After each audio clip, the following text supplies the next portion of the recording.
queen, Sweet Gwendolyn.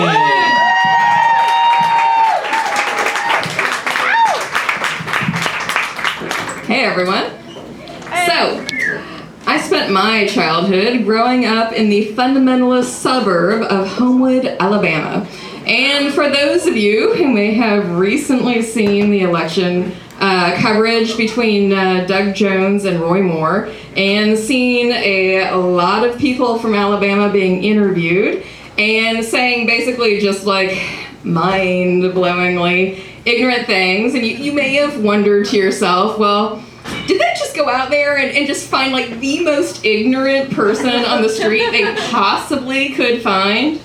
I just want to tell you, that was real. That was really, really, really, really real. And, they basically absolutely represented nearly every adult who was in charge of nearly every aspect of my life growing up. And before I go any further, I just want to ask, how many other people here grew up in fundamentalist communities? Yeah, I am so sorry you guys also had to go through with that, because it's a terrible thing. And honestly, I think that most people who didn't grow up in one, don't really, there's not really a good way to understand what it's really like, because the best you can do is just you think of some religious nut you saw on a street somewhere, or maybe, a friend's parent growing up or something, and you're like, well, I guess that really would suck to be around a bunch of people who are like that. But the thing that gets lost in that equation is that fundamentalists in large numbers become something that's far more extreme than just the sum of their parts. And the reason for this is that, and I think what a lot of people don't understand, and I wish more people did, is that evangelicals are essentially like a decentralized cult, at least as extreme as Scientology, if not more so. And just as a list of examples, evangelicals, generally they have to ask their church's permission for making most life decisions, such as if they want to take a job or buy a house or what college they're going to go to. They have to go before their congregation to be shamed and to apologize if they break any of a whole laundry list of infractions. They literally are given instructions on what TV shows and movies they are allowed to watch. It is a pretty short list. When I was growing up, they actually would be instructed they were not supposed to watch or read the news. If something important happened, their pastor would let them know about it, and he would tell them what to think about it. Fox News came along, so they handpick certain shows people are allowed to watch on Fox News. But on the whole, being in an evangelical church is very much like being in an abusive relationship, because I left off a few. Their members are discouraged from socializing with anyone from outside of their belief system. They're supposed to go to church no less than 3 times a week, being Wednesday night, Sunday morning, and Sunday night, although more attendance than that is encouraged but not required. And they're also supposed to give a large chunk of their money to the church. So how this is like an abusive relationship. The church controls all the major decisions in their lives as well as their money. They're not allowed to have access to outside information, and they're not allowed to have outside friendships and relationships.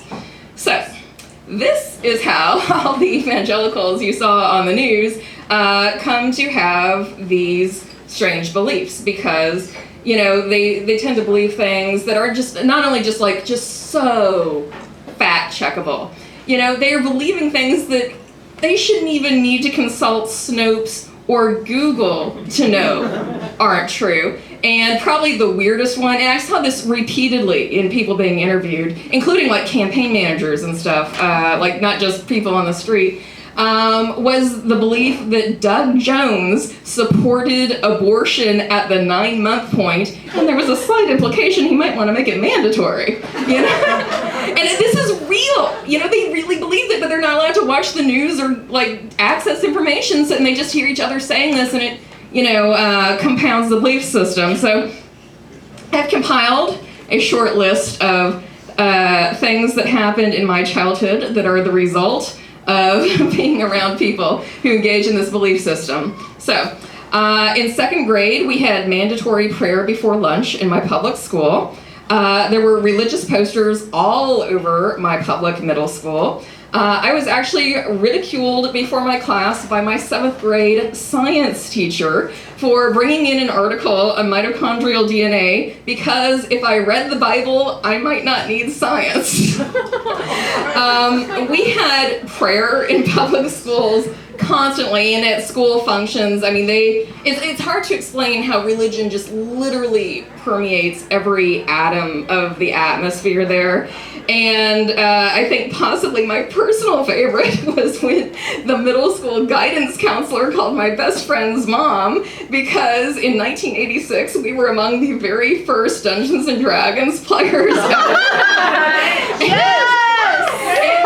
And just as an aside, evangelicals believe Satan is literally hiding behind every bush, and he's trying to trick you. That's what he's trying to do. He's trying to trick you. And so there's this whole laundry list of like Dungeons and Dragons equals Satan, yoga equals Satan. Like that's real, by the way. Yeah. And anyway, so not only was this considered normal that she was calling my friend's mom about the Dungeons and Dragons, it was considered an example of just how good she was at her job. She was going that extra mile to look out for her students' immortal soul. You know? So, but anyway, but yeah, like laugh track examples aside, like the really fucked up side of all this is that, I mean, their belief system basically kind of hinges around some really, really extreme misogyny and homophobia. And honestly, the only way I really know how to sum up their belief system is basically just, I hate you in the name of Jesus. You know? And if you did not know this, like right now while I am talking to you, there are still 8 counties in Alabama that are refusing to hand out marriage licenses to anyone to protest gay marriage. And also right now, this is like in a moment where the entire country, including Mississippi, is taking down their Confederate monuments. Just a few months ago, and I shit you not, Alabama passed a law making it illegal to take down Confederate monuments. So, growing up against this backdrop, I honestly never had a very clear sense of how many non-evangelicals there were out there because they control everything. I mean, they control radio, newspaper, TV stations, school boards, etc.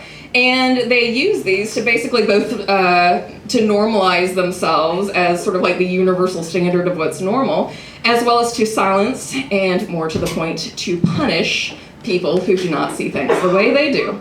So, in the end, it finally took a candidate who has been twice successfully impeached as the Chief Justice of the Alabama Supreme Court, who was also very credibly accused of being a child sexual predator, who was a full-throated racist and a frothing homophobe, for everyone who had ever felt so totally overwhelmed by the numbers that they never even bothered to vote, to suddenly feel like they had to at least try, combined with a lot of conservatives who for once just did not have the stomach to go out and vote for their guy.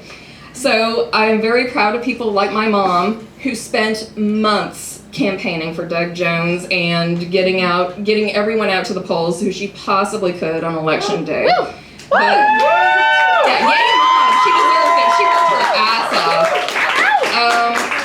But having looked at the stats of who actually did show up and go out to the polls to vote that day, I am deeply grateful to the black voters who turned out for a party that, in all honesty, does not especially turn out for them. Ow! Woo! Yeah.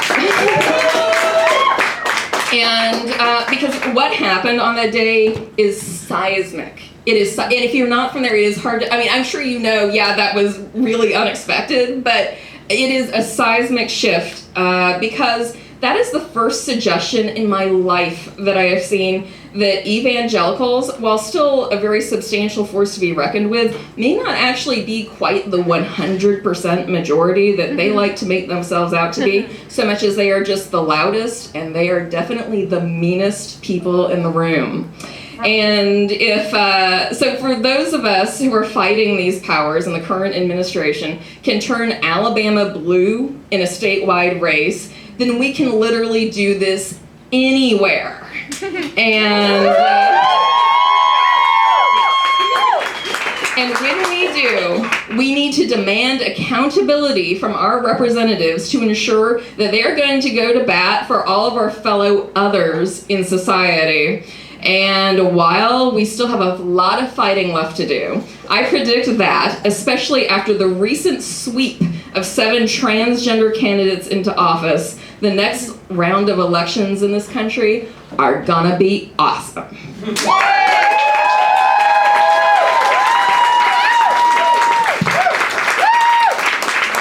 One more time, please, for Sweet Gwendolyn. Robbie, I don't know. I don't think I've ever said this in my life, but thank God I just grew up Catholic. I know.